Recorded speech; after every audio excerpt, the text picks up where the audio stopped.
Plenty of praise has been piled on Half-Life 2 over the years, and well, this video is going to add a little bit more to that precarious heap, because I'm going to be talking about my favorite Half-Life 2 level, Highway 17.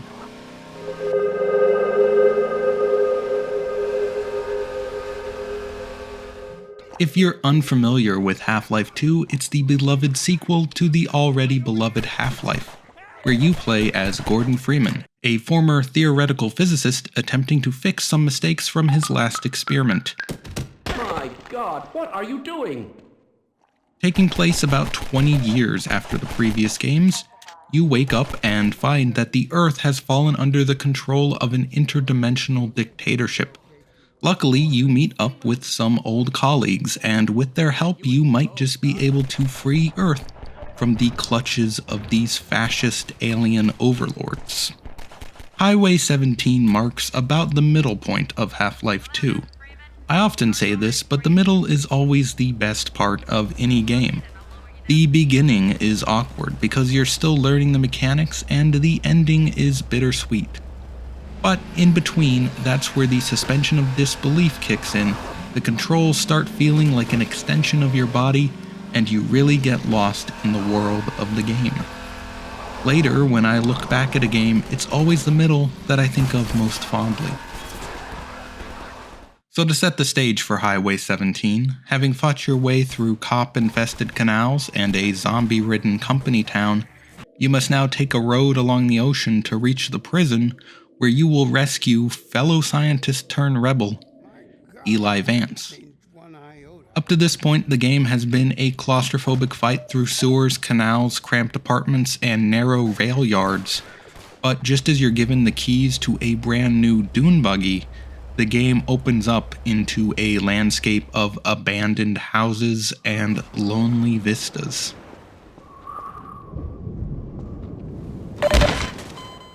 For me, the winding coastal road that is Highway 17 conjures up memories of childhood road trips along the northern coast of California. When I was younger, I thought that this part of Half-Life 2 took place on the Shoreline Highway, somewhere between the Golden Gate Bridge and Fort Bragg. But apparently the game is set in Eastern Europe, where they also have roads and coastlines. I guess that combination is more common than I thought, but I digress. So, besides my own personal nostalgia, what makes this chapter of Half-Life 2 so memorable? I think it comes down to a few key design choices, the first of which revolves around the way that the developers guide you through exploring the level. During your journey along the coast, you'll come across these abandoned buildings to explore.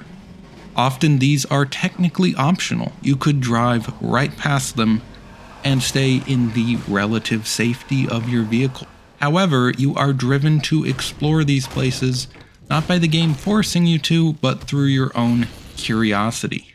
You want to know what's inside these rotting houses, and so you get out of your buggy and go explore them. Your first time playing through the game, there's a lot of tension when you're entering each of the houses, which can often contain some of the tougher enemies in the game, like the poison head crab zombie. It's funny that although these houses usually contain health packs and batteries for your armor, sometimes you can get unlucky and leave with less health than you entered with. Each house is kind of a mini puzzle, with its dilapidated state often serving to hinder your exploration. Collapsed floors and stairs will require the use of the gravity gun, and locked doors will force you to find alternative entrances.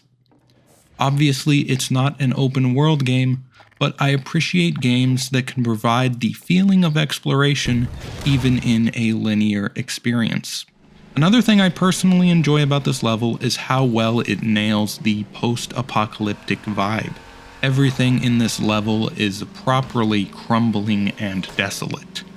I know a lot of people will disagree with me, but I like Half-Life 2's graphics. Games back then had just enough technology to render a scene, while leaving space for your imagination to fill in the rest. I love the vast empty vistas the game throws at you during this section. Sometimes after an intense firefight against the Combine, I'll climb up a nearby hill and just take a moment to pause and admire the landscape. There's an understated and slightly unsettling beauty to these places that still holds up today. It's true that the game could look more realistic, but honestly there's something to admire about older games that can make you feel like you're in a different world without all the detail and graphical fidelity that today's games have. So the antlions, the new enemy introduced in this level, also play a great role in giving the environment a hostile feeling. Step out of your buggy at the wrong time and you'll get swarmed by these nasty bugs. I will also say that it is quite satisfying to run them over, and using the buggy as your main weapon in this level is the right way to go. I also enjoy how the Combines seem to be struggling with this invasive Zen species as well, having set up these giant antlion deterrent machines all around their bases. It shows how even they seem to be losing control of the situation. In a future video, I'll go into more detail about the Zen species of Half-Life 2, but for now, I'll just say that their addition here really sells the state of the game's world. And finally, I'd like to talk about what is possibly the most memorable part of this level, its final set piece, the rail bridge. Right at the end of the level, you reach a massive bridge blocked by a Combine energy shield. In order to move forward in your vehicle, you must fight your way along the underside of the bridge and shut off the power. What follows is a vertigo-inducing scramble across catwalks and steel beams. You really do feel the scale of this place, and in your first playthrough you really might feel like you're falling when you make the inevitable misstep. However, on my 10th run or so through the game, I'll now stop in the middle just to do a spot of birding. Once you get across and defeat the garrison guarding the switch for the energy shield, you think you feel a sense of relief, which is then shattered when you hear the sound of an approaching Combine gunship. Now you have to cross the same bridge, which just minutes before you cautiously traversed quickly and under heavy fire, before reaching a cache of rocket ammo, which can make quick work of this aerial enemy. Once you defeat it, you'll cross the train bridge above and drive onward to the next chapter. For some reason, I remember the Highway 17 chapter covering the entire road trip along the coast, but apparently some of the driving takes place in the next chapter as well. I think a lot of people's favorite chapter of Half-Life 2 is probably Ravenholm, which is a very strong level in terms of design and creativity, but personally I prefer the open roads of Highway 17 to the dark passages of that doomed city. Anyways, I just wanted to share my love for this small slice of one of the greatest games of all time. Have you ever been playing Half-Life 2 and thought to yourself, well, this seems bleak, but just how bad have the events of this game been for planet Earth? Well, today I'm going to break it down for you. This is the ecological apocalypse of Half-Life 2. Sometimes in post-apocalyptic media, there's a theme of ecological resurgence in response to the collapse of human civilization. Nature is healing, they say, as jungles overtake the cities and animals regain their former ranges. In Half-Life 2, however, nature is well and truly fucked. While humanity's plight in the Half-Life series might take center stage, the near-complete destruction of the natural world is ever present in the game's world building. Upon close inspection, the environmental destruction is taken to the absolute extreme in this game, but there's still sadly a lot of ways in which the sorry state of the natural world in Half-Life 2 mirrors some of the things happening to real ecosystems on our planet today. To begin, let's talk about the environmental pressures that affect the in-game world of the Half-Life series. One thing I found interesting about the Half-Life series is that there's not one, but two sources for the existential sci-fi threats to planet Earth. First, we have the creatures from Zen, which were accidentally introduced to Earth during the Resonance Cascade. that is triggered by an experiment conducted in the opening minutes of the first Half-Life game. Secondly, we have the Combine civilization, which conquered Earth between the first and second games. Both the Zen creatures and the Combine play different roles in the destruction of Earth's environment, so let's take a look at the specific ways in which each damages our world.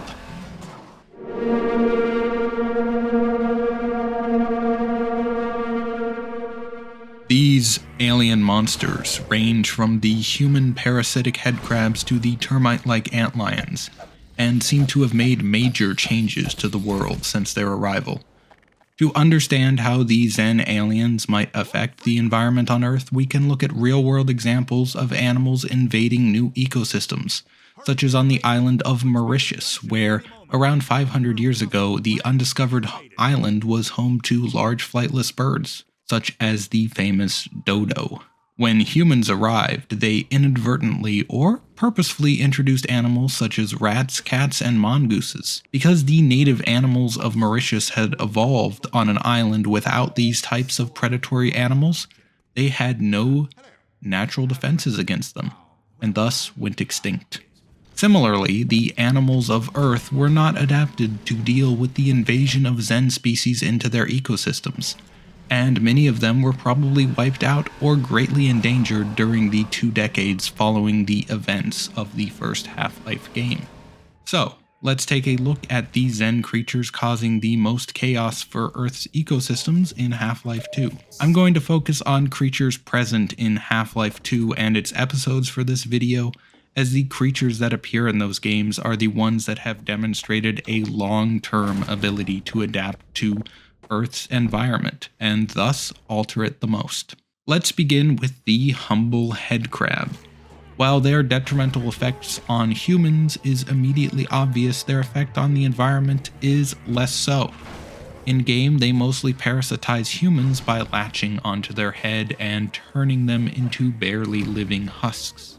And though this never happens in the game, I believe there is a joke about a head crabified gorilla in Half-Life Alyx, so perhaps we can imagine many different species being parasitized by these nasty little head crabs.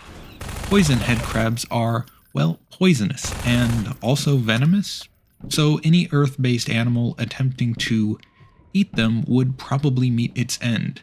This kind of thing actually happens in real life, where invasive and highly poisonous cane toads will kill native predators who are not adapted to avoid them as a food source. On to what I think is one of the most environmentally destructive of the invasive Zen species, and one which might actually surprise folks: the Leech. In Half-Life 2, this animal basically serves the purpose of keeping Gordon Freeman from wandering off into the oceans during the coastal levels. While it may not play a large role in the game, this Zen species has probably done the most harm to the environment of any of the alien species in the game. As vicious as a piranha and seemingly ubiquitous in the ocean, these alien leeches seem to have eaten their way through almost all the life in the sea. On land, the most destructive species has to be the antlion. Reminiscent of Earth's termites, but much larger, these aggressive hive-building animals seem to have spread across much of Earth's wilderness. To fuel the expansion of their hive, they have probably eaten their way through many of Earth's native terrestrial creatures. During their initial spread across the Earth, they probably fed on large terrestrial mammals such as deer and escaped cattle. But after driving them to extinction, they seem to mostly go after humans, Combine, and probably other Zen species. By the time of Half-Life 2, the native wildlife of Earth doesn't really factor into the current ecology of the planet. This is similar to many islands today, where native species have gone extinct following the introduction of non-native animals. This is actually the case with several Hawaiian islands, and famously Easter Island, which is a poster child for total ecological collapse. The last Zen species we'll discuss here is the Barnacle. I actually think this species probably has a minimal effect on the environment in Half-Life 2. They definitely can catch careless birds, but considering birds are one of the few groups of animals still around in the Half-Life series, it seems that birds are able to adapt to this type of predation. What's more concerning to me is how many human skulls you find inside the guts of these barnacles. How do people keep falling for this? It's like the oldest trick in the book.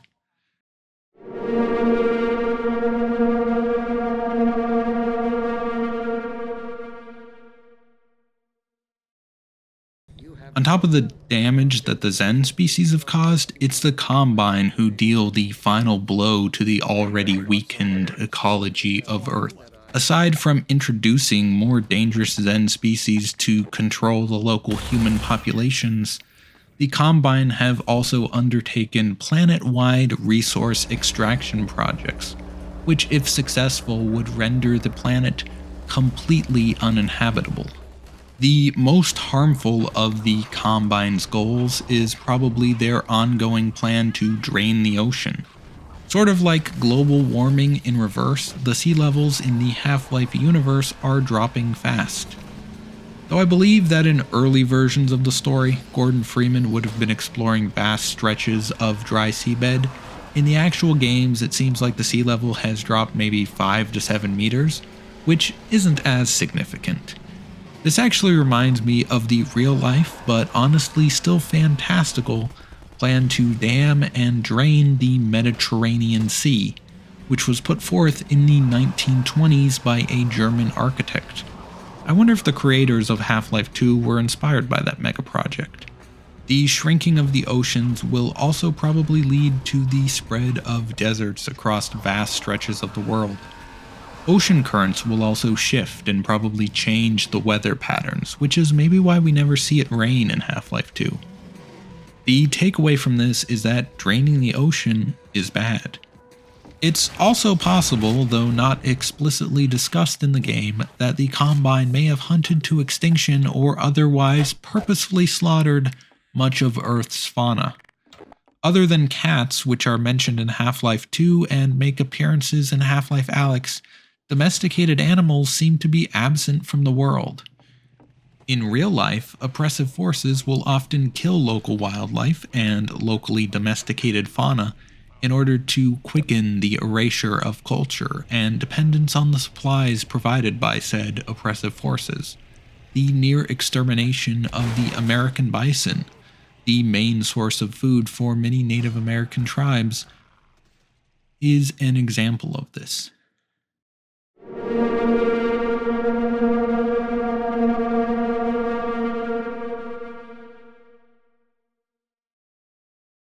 So, what is left of Earth's natural world by the time of Half-Life 2? Despite the terrible ecological destruction, some species have been able to adapt, and therefore actually appear in Half-Life 2 and its episodes. The Earth species that actually appear in the game are all birds. Pigeons, crows, and doves to be exact. This makes sense as these are 3 animals which already survive in cities in the real world, and thus can make their home in a Combine settlement without much fuss. I also think birds' ability to fly is probably the deciding factor in evading Zen predators. There also appear to be large forests in some part of the world, and while these are now mostly home to antlions, it seems that trees and other plants are lucky that almost all Zen species appear to be carnivores.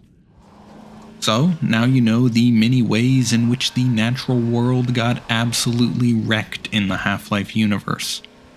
I'm not sure if this is useful knowledge to anyone, but perhaps it'll help people appreciate the natural world we have today.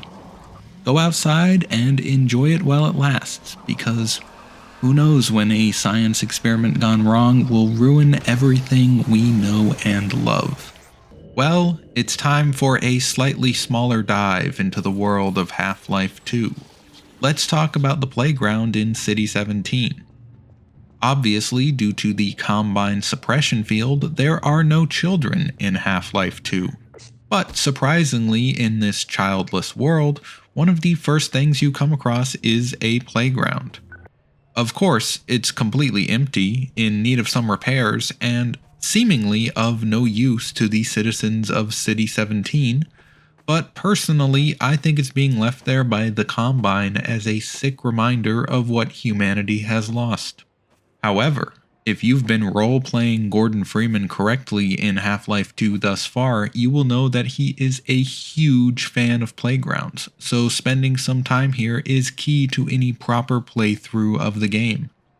So this area is an interesting little microcosm of the world of Half-Life 2, subtly introducing the game's physics mechanics while also hinting at the dire state of the world. It's especially nostalgic for me because back before I could buy my own PC games, I spent a lot of time on the Half-Life 2 demo, which had both this first level and Ravenholm.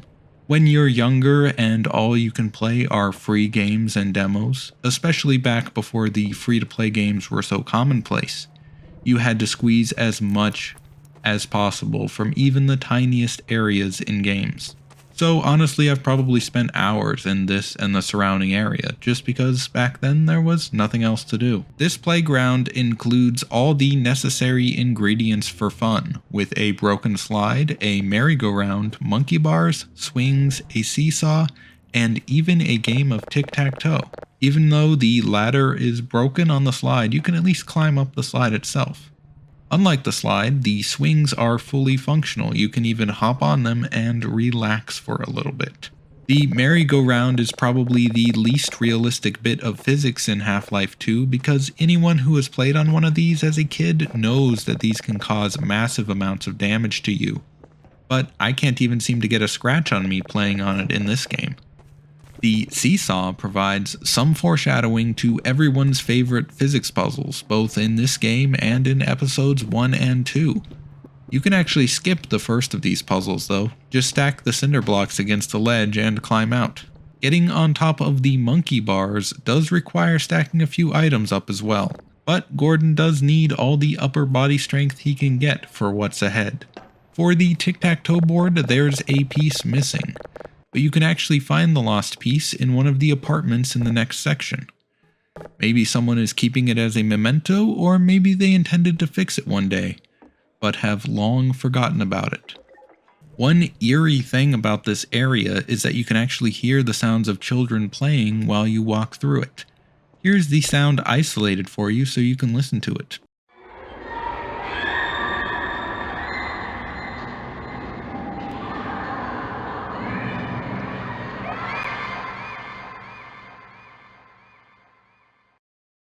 In the game files, it's called Playground Memories. It's quite a haunting detail for an area that sees theoretical physicist Gordon Freeman repeatedly falling off of a merry-go-round and playing tic-tac-toe. Another creepy thing you find here is this long abandoned doll.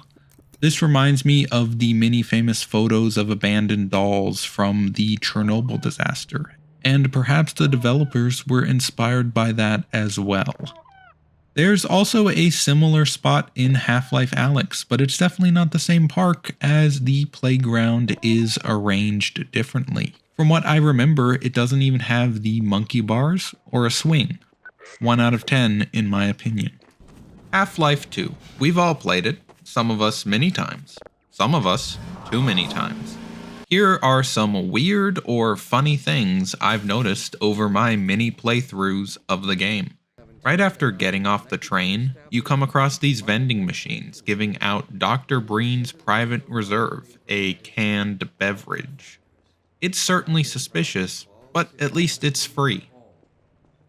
As someone passionate about graphic design, I love the deliberately awful branding for this drink. The weird typos, the impact font, the solid blue background, it's all beautifully terrible. It's like Dr. Breen himself designed it, and everyone around him was too afraid to say anything. Absolutely amazing world building here. There's even additional flavors seen in Half-Life 2 Episode 2, so Dr. Breen has been busy expanding his business even as the Combine collapses. At least he has his priorities straight. Another interesting thing you can find in the train station are these Chinese food takeout containers. Is there a Chinese restaurant in City 17? I guess. Though it does make you feel even more sorry for the people waiting in line for nutrient paste. Apparently, there's also a fast food restaurant with bags that have a picture of a Metro cop on them. Is this fast food just for the Combine? Is it one of the perks of the job? Do they get a little toy Metro cop in the kids' meal version? Though I suppose they wouldn't need a kids' meal, would they? Speaking of food, have you ever noticed the watermelons in Half-Life 2? There aren't very many, maybe half a dozen in the whole game, but apparently Dr. Kleiner feeds them to his pet head crab Lamar. There's also a secret watermelon in Half-Life Alyx, though I think you need cheats to find it. I'm not sure why the first three things here were food and drink related. Maybe I'm just hungry. Anyways, did you know that the seagulls in the game will shit on Gordon Freeman's buggy if you leave it parked along Highway 17 for too long? Quite the realistic detail if you ask me. I tried recording this, but the seagull kind of glitched and got stuck in the ground. Here's a fun little theory I have about the game. In Half-Life Alyx, there are lots of cats milling about City 17. In Half-Life 2, however, there are no cats to be seen at all. Dr. Kleiner makes mention of a teleportation incident involving a cat, and I like to think that his teleporter failed so badly that it teleported every cat in the world out of existence. This probably isn't the case, but it's my own personal headcanon. In Half-Life Alyx, there's a Garfield-esque wall clock, which is a reference to the fact that the G in G-Man stands for Garfield. I also find it funny that although the lore states that Gordon Freeman is a theoretical physicist, we only ever see him doing the other type of physics, experimental physics. Theoretical physicists are generally more at home doing math and writing papers than in high radiation chambers. But I suppose Gordon Freeman is just built different. I am going to assume that if you're watching this video, you've been frantically Googling how to become Gordon Freeman. So without further ado, here are 10 steps you can take to be just like the crowbar-wielding hero of the Half-Life series. Step 1. Shut up. Gordon Freeman is a man of few words, so your silence is necessary. Step 2. Get a degree in theoretical physics from MIT. Step 3. During conversations, instead of engaging with others, start doing parkour and stacking objects as high as you possibly can. Step 4. Mess up so badly that no matter what you do for the rest of your life, you will never be able to fix it. My God, what are you doing? Step 5. Learn the proper way to pick up a can. Step 6. Express your distaste for modern television. Step 7. Befriend local termites. Step 8. Become the savior of an alien species. Step 9. Grow a beard. Step number 10. Disappear without a trace for 20 whole years and offer no explanation upon your return. Remember, you're a man of few words. Half-Life 2 fans are among the most patient people in the world. We've been waiting almost 20 years for Half-Life 3, and still there's no sign of a release date. I thought to myself, maybe Valve isn't sure how they could improve Half-Life 2 for its sequel. So today we're going to be taking a look at some bad reviews for Half-Life 2 on Metacritic and Steam to give Valve some tips for Half-Life 3. Now, percentage-wise, there aren't very many bad reviews for Half-Life 2, but because it's such a popular game, there are just a lot of reviews total. So luckily we have a large sample size to choose from. Alright, without further ado, let's dive in. Games are not about graphics and physics engine, but fun. I can confirm some opinions expressed so far. It is tedious, predictable, it is a repetitive sequel. Compare some desktop Java games on www.java.com with Half-Life 2. then it is obvious that you do not need realistic graphics, expensive hardware, and so on to enjoy computer games. That is true that the industry, including Valve, misses the point. Really repetitive, nothing changes, doesn't come close to Doom 3 when it comes to graphics. Steam is terrible. Why reconfigure a high-end PC to play one game? I wasn't impressed. Should have saved the money. My brother-in-law recommended this game. Unfortunately, I thought the main point of the game, to tell a story and immerse you in it, failed miserably due to the disastrous storytelling. The pacing is flawed, the gameplay loses grip soon.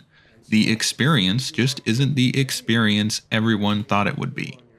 I played Uncharted 2 recently, and I think that game will be forgotten soon once the graphics become better. Half-Life 2 is technically stunning, painfully a bore. I was happy to see Alex Vance represented so well, too bad the rest of the cast and storytelling ruins it all. Good start and much potential. Needs some balance tweaking, but overall is very fun. Minor issues are dwarfed by moments of brilliance.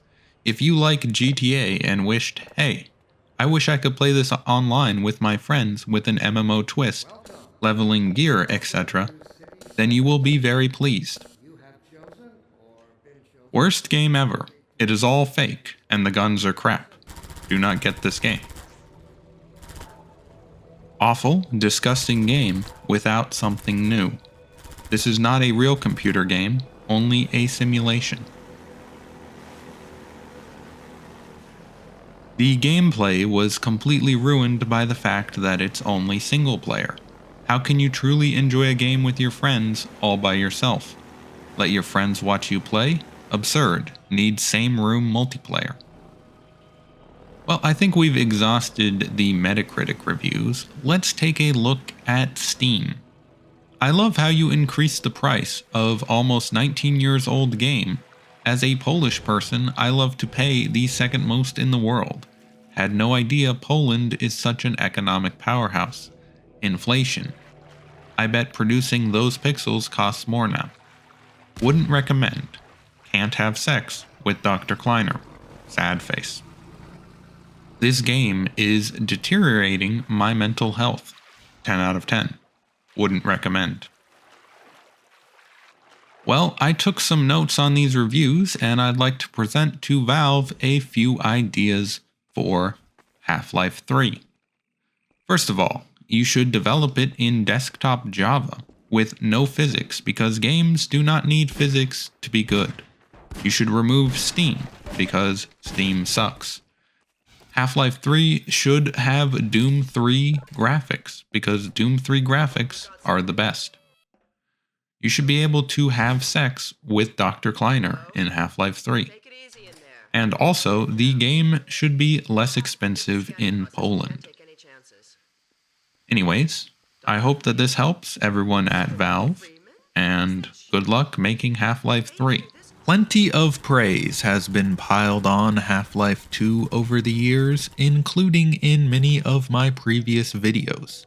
And well, this new one is going to add a little bit more to that ever-growing heap, because I'm going to be talking about another great Half-Life 2 level, Sand Traps.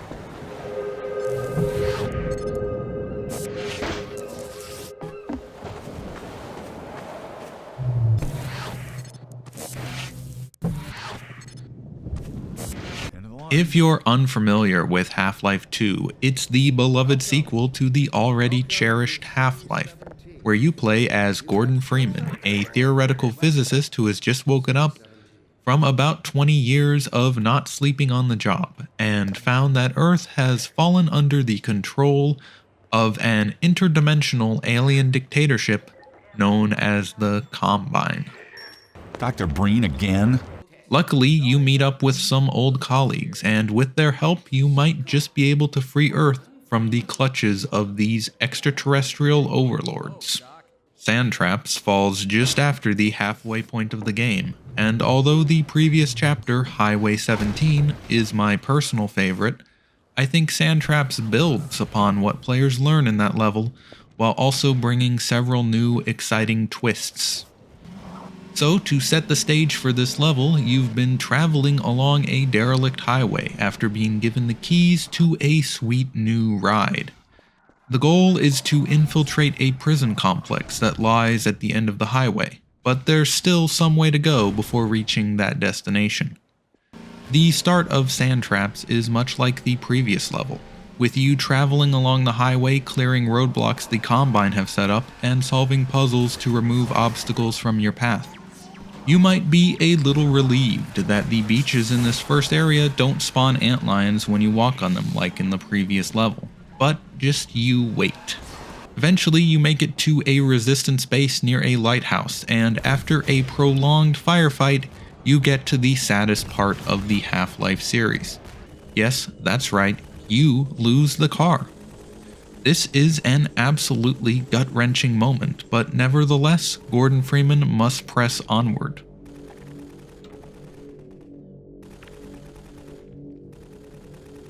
One thing I would like to say is that the lighthouse is kind of weird looking from a distance. When up close I didn't see anything off about it, but I only noticed in my last playthrough that it's oddly short and stubby. It's probably based on a real lighthouse or something, but it's still strange to me. The next section of the level offers a fascinating twist on the previous few hours of gameplay. Faced with the prospect of trekking the rest of the way to Nova Prospekt on foot, a sense of dread begins to creep in as you realize the antlions are back. Now, this would be fine if you could just take a path that avoids the sand. Unfortunately, the path ahead is composed of nothing but that awful, coarse substance that gets everywhere. Each time you step on the sand, more antlions appear, and if you aren't careful, they'll overwhelm you. The only way forward is to use the gravity gun to carefully craft stepping stones of refuse across the open areas. It's a change in pace from the rest of the game, which requires patience to pull off. Eventually, you might just get frustrated and run across the sand, killing any antlions that spawn. It's nice to know that Valve lets you do that. I feel like lesser games would make touching the sand instantly kill you. But I like that Valve allows you to make the choice between stealth and fighting. There's even the option later in the level to turn on an anti-antlion thumper, though you can certainly bypass it if you're patient. There's a lot of supply crates hidden along this path, which makes stealthily exploring the nooks and crannies of this section very rewarding. Of course, this quiet section is leading up to a boss fight where you must fight an antlion guardian, a much larger and tougher variant of the bugs you've been encountering for the past hour of gameplay. Once you defeat this beast, you gain the greatest item in the game, bug bait. With bug bait, antlions are now your friends. Squeeze the bug bait and they'll rush to your aid. Toss it at an enemy and they'll do your dirty work for you. I've said it before, but this beautiful reversal of gameplay mechanics marks one of the high points of the Half-Life series. In this next section, instead of being afraid of stepping on the sand and rushing for the safety of thumpers whenever possible, you're now rushing freely across the beach and shutting off thumpers to let the horde of antlions through. I am well aware that antlions aren't the most efficient weapon in the game. Taking out a gun and shooting the Combine would probably be easier, but it's just so satisfying to watch as antlions overwhelm the Combine defenses. Also, after what we find out the Combine do to them in Half-Life Alyx, this is actually a well-deserved act of revenge on the part of the antlions. In this section of the game, you clear bunkers of Combine soldiers along the beach. It's kind of reminiscent of D-Day with the way you run up the beach taking cover from machine gun fire and methodically clear out large cement fortresses. There's a lot of fun to be had using the antlions to draw fire away from you while you rush up to the next bunker, grenade in hand. It may be a little cruel, but to be fair, those antlions did put you through hell. I also like the next bit where you climb up a very steep cliff to reach Nova Prospekt. It's a nice transitional area of the game, and it's fun watching the antlion AI make sense of the narrow ledges. Next, you sneak through the outer wall of the facility and gain access to a large courtyard with ominous guard towers. This is where the fight gets real, but luckily the antlions start pouring in over the walls and can take out most of the Combine that have seemingly advantageous positions. After that, it's just a drawn-out fight between you and two Combine gunships. I will say the antlions did manage to get in my way almost the entire time I was fighting them, but I can't really get mad at these charming fellas. And folks, that is the level. After that, you enter the Nova Prospect facility and even more challenges await. Gordon Freeman has conquered gravity, jumped between dimensions, and toppled tyrants. But time slips through his fingers. Like we wait for Half-Life 3, Gordon waits to be released from indefinite stasis. Let's explore the concept of time in the Half-Life series, and take a look at the implications it has for Gordon's past, present, and future. Now, this isn't one of those video essays where I'm going to explain the concept of time to you as some kind of introduction to the topic. Dr. Freeman, being a physicist, understands the concept of time quite well, and honestly, you should too. Gordon's first abnormal experience with time begins as Half-Life 1 ends. In the final seconds of the game, Gordon is offered a job by the G-Man. It's technically not really an offer, because if he refuses, Gordon is put to death at the hands of a horde of alien grunts. Of course, at this point, not even the developers of the game know what this job entails. The end of the original Half-Life is truly a step into the unknown. At this moment, he is frozen as time passes until the next installment in the series. He is essentially forced to travel through time, leaping into an uncertain future. There, of course, was always the chance that Half-Life 2 would never come, leaving Dr. Freeman in an infinite stasis. But of course, we only needed to wait 6 years for the game to be released. Sadly for Gordon, this equated to a 20-year wait in the universe of the game. Now, of course, no one, least of all me, wants to imply that he's been sleeping on the job. But it's undeniable that he was absent in the time between Half-Life 1 and 2, at a time when the world probably could have used his help the most. The ending of Half-Life has a sense of victory, with G-Man proclaiming that the government has taken control of Zen. But 20 years on, it seems like in Gordon's absence, everything has gone to shit. Despite the seeming conquest of Zen during the previous game, humanity has lost not only those gains, but the Earth itself. Of course, it would appear from Gordon's perspective, no time has passed between stepping into the portal in Half-Life 1 and waking up on the train in Half-Life 2. Characters comment on how he hasn't changed at all, though they are a little less surprised by this than one might expect. It's interesting how the Half-Life games present an almost unbroken view into Gordon Freeman's conscious life from the start of the first game. The lack of true cutscenes in the games really makes you feel the passing of time within the game, and I especially enjoy how each level progresses time, moving from morning to afternoon to sunset and into night and then to the next day. It really helps sell the story as a continuous narrative, although it does make it seem like Gordon Freeman is a complete insomniac, who also doesn't need to eat or use the restroom. Although I guess he might have slept for 20 whole years, so maybe he doesn't need to sleep anymore. Perhaps Half-Life 3 will add some casseroles for Gordon to eat and a button for pissing. Only then would it be a perfect game.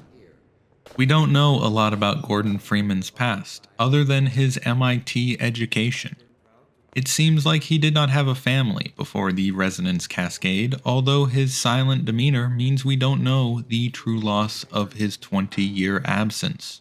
I'm sure he had a life outside of work that he misses dearly while wandering the wastes in Half-Life 2. I wonder if he feels guilt for being part of the root cause of all the bad things happening in Half-Life 2. Mechanically, he's more of an empty vessel for the player to insert themselves into. So in a way, he carries all our loss and guilt that we would bring to the situation. However, the characters in the game don't really seem all that angry at him. Though perhaps that's because a lot of them were also involved in the events at Black Mesa. It's kind of funny that in the original Half-Life, it seems that so much of the science team is killed. But in Half-Life 2, you can't toss a bug bait ball without hitting someone who used to work at Black Mesa. It seems like the G-Man might be able to travel both backward and forward in time, as in Half-Life Alyx he's able to show events from the future to Alex Vance. Gordon Freeman, having made his own deals with the G-Man, is at his mercy when it comes to his passage through time. It seems that at any moment the G-Man could whisk him into the future, or even the past if he so desired. Due to this, Gordon Freeman appears not to have free will. His course cannot alter from the course that the G-Man has decided for him. It's funny that the man hailed in the game as the leader of the Resistance, a literal free man, is completely unable to control his own destiny. In a way, this mirrors the game as a whole, where as the player you might feel in control, but the game itself is actually a carefully crafted illusion to make you feel in control while following a completely linear path through a created world. G-Man is really an insertion of the developers into the game, setting up the missions, choosing where and when you end up, and pausing everything until the next game. Speaking of the next game, here's something I would like to suggest for Half-Life 3. I know everyone is expecting Half-Life 3 to pick up where Episode 2 left off, and join Gordon and a grief-stricken Alex on a quest for the Borealis. But hear me out, what if Gordon went missing for 20 years again? The game could pick up 2 decades later, where characters Gordon once knew have moved on and are slightly resentful of his absence. Imagine Alex bitter that Gordon disappeared after her father's death and left her to grieve alone. Personally, I think it would make for a compelling twist and help differentiate the game from the episodes. It would be just like that Adam Sandler movie, Click, where Adam Sandler keeps flashing forward through time only to become disconnected and separated from anyone and anything he cares about. Time is precious, and I think it would be fascinating if the Half-Life series really took a deep look into how missing large chunks of it affects its main character. I'm sure a lot of people would be mad if they did this though. Still, there is an element of cosmic horror to how the G-Man controls Gordon's temporal journey, and that would make for something undeniably unique. It might be controversial to say this, but perhaps G-Man should be the antagonist of the final Half-Life game. However, I'm sure they're saving that twist for Half-Life 4, which will probably come out long after I am dead and gone. Maybe that's a little bleak, but Half-Life has always been a little bleak. Like all of us, I hope Gordon Freeman will return from his current stasis and have more adventures before being shoved back into temporal jail once again. Birds are among the few non-alien creatures you encounter in Half-Life 2. In real life, these feathery chaps are just about everywhere, and no matter what corner of the earth I flee to, I seem to find them. So, because I'm bored, I've decided to take a look at the birds in Half-Life 2, figure out what real-life species they're supposed to represent, and share some other neat facts about them. At the start of the chapter Ravenholm, you see a large black bird fly from its perch above a fetid corpse. Want to guess what type of bird this is? Well, in a place literally called Ravenholm, you would probably have some baked-in preconception of what bird species this could be. But, canonically, these birds are crows. I'm not really sure why they need to specifically be crows, probably some kind of sick joke by the developers. But yes, Ravenholm has no ravens, just crows. Taking into account Half-Life 2's Eastern European setting, these are most likely carrion crows, as those are the only crow species within Europe which resembles the in-game model. Another European crow species is the hooded crow, but it looks nothing like the bird in-game. It is fitting, however, that they are carrion crows because they do spend a lot of time feasting on and hanging around rotted corpses in the game. There's also this weird image which can be found in the game of a crow hanging out with the G-Man on a boat. I'm not really sure what the lore behind this particular image is, but I'm sure that somewhere out there is a 5-hour-long video essay about it.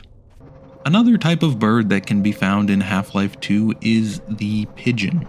Honestly, given that most pigeons I've met have the situational awareness of a fossilized potato, I am shocked that they haven't all been gobbled up by barnacles and other Zen fauna.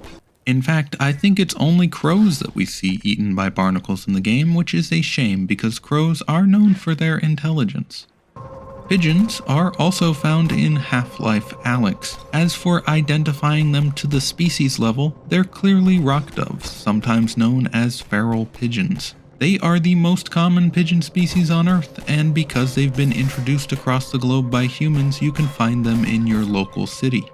Depending on where City 17 is in Eastern Europe, they might actually be within their native range. The only other type of living bird found in Half-Life 2 is a seagull. These are found in the coastal levels and will take a shit on your car if you leave it unattended.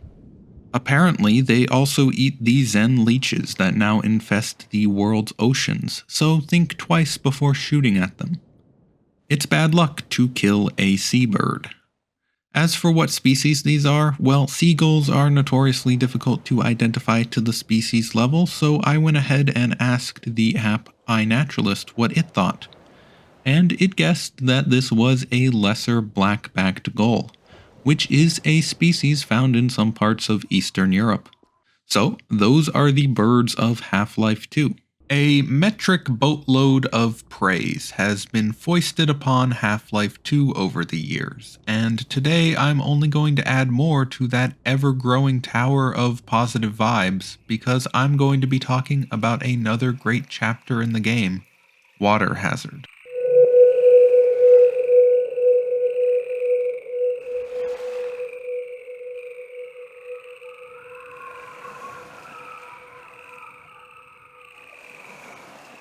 In the unlikely event you're unfamiliar with Half-Life 2, it's the beloved sequel to the already cherished Half-Life, where you play as Gordon Freeman, a theoretical physicist who saved the world once and has to do it again, since the Earth has fallen under the control of an interdimensional alien dictatorship known as the Combine during his 20-year absence. Luckily, you meet up with some old colleagues, and with their help, you might just be able to free Earth from the clutches of these extraterrestrial overlords. Water Hazard is one of the earlier chapters in Half-Life 2. This means that it's one of the few that doesn't feature the gravity gun, which you don't get until the next level. However, I think that the overall level does bring something interesting to the table, even if it's lacking some of the main features of the game. So, after being given the keys to an airboat in the previous level, Gordon Freeman's journey to Eli Vance's lab at Black Mesa East suddenly kicks into high gear. This part of the game flows really nicely and has a fast pace full of high-speed chases, punchy gunfights, and plenty of airboating. Some folks aren't fans of the airboat, and I'll admit that I do prefer the buggy, but there's still a lot of fun to be had racing it through this level. Now, on a personal level, I think I'm particularly fond of this level because in high school, I spent a lot of time traveling up and down canals due to my participation in the sport of rowing. This meant I'd spend my afternoons on narrow boats, maneuvering through the dilapidated infrastructure and polluted waters of the urban shipping canal where we practiced. Besides the lack of monsters, there really isn't much difference between the sorry state of the half-abandoned infrastructure I spent so much time around and the post-apocalyptic canals of Half-Life 2. I guess another difference is that no one in real life has been kind enough to set up cool physics puzzles for me to solve as I go about my day. Speaking of puzzles, this section has some of my favorites in the game. This one, where you use the weight of a washing machine to raise a ramp, is so satisfying to solve even if it's rather simple. However, I must say, is this really an efficient way to operate a ramp mechanism? I think not. I also like the pulley operated lambda cache, and the overall vertical structure of many of these resistance built caches and obstacles. They look so flimsy and whimsical, and often beg the question of why they were built. Perhaps the Combine cannot solve basic physics puzzles. Yes, that must be their one weakness. One thing that Water Hazard does really well is giving the player the feeling of being on the run. In later levels, Gordon Freeman is on the offensive, out to assault Combine positions with his expanded arsenal. But here, your limited weapons mean you're often safest speeding through confrontations. This makes sense in the game, as Gordon's goal here is simply to escape City 17 and make it to Black Mesa East. Some enemies, like the helicopter, are not able to be damaged by Gordon's normal weapons at all, requiring the use of either a stationary turret or later the mounted gun on the side of the airboat. In fact, most of this level is spent fleeing this mostly unkillable helicopter, known as the Hunter Chopper.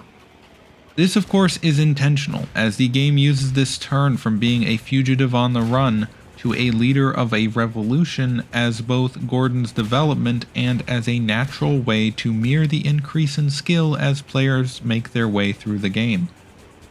It's not just that Valve makes the enemies in later levels more difficult or numerous, but fundamentally changes the way you approach them with regards to your objectives. Now, let's talk about the airboat itself, which you spend the majority of the level piloting. Personally, I prefer the buggy from the coastal levels, but that's probably why I made videos on Sand Traps and Highway 17 first. However, there is still a lot to love about this vehicle. I especially enjoy the way it slides up embanked turns while you're going through tunnels or narrow canals. Much like with the buggy, running over enemies is always incredibly satisfying. Even more so when the Combine soldiers' tactics dictate that they deploy themselves directly into your path. This level also includes one of my favorite little areas in the game. There's this little offshoot from the canal with a cobbled together windmill, and after clearing out the headcrab infestation, I find this a very relaxing place to be. It's a good spot to stop and admire the sound of the wind, which really stands out to me in this particular spot. The game's sound design is always incredible, but here its subtlety really shines. Speaking of shining, the sunset's glow also gives it a beautiful aura, which continues through the rest of the level. The final boss fight against the helicopter is a decent set piece, and I appreciate finally having some open space to maneuver the airboat. However, it's certainly not the most exciting moment in the game, but it does wrap up this section nicely by letting you take revenge on that pesky helicopter that's been hounding you for the entire level. After the boss fight, you traverse a few canal locks and buildings before making it to Black Mesa East. While doing some research for this video, I learned that you can actually see the city of Ravenholm in the distance at the end of this level, which is a really nice little detail. It looks so inviting from afar. Since I probably won't make a dedicated video about Black Mesa East, I'll also add that the first section there just beneath the dam is probably the best looking section of Half-Life 2. Personally, I am a sucker for sunsets, and boy does that particular spot deliver a spectacular sunset. Anyways, that's the level. It's certainly a good one, even if it's lacking in a few mechanics that make the following levels like Ravenholm and Highway 17 such masterpieces. Well, I hope you enjoyed this video, and if you did, please subscribe for more Half-Life related stuff at conveniently spaced intervals.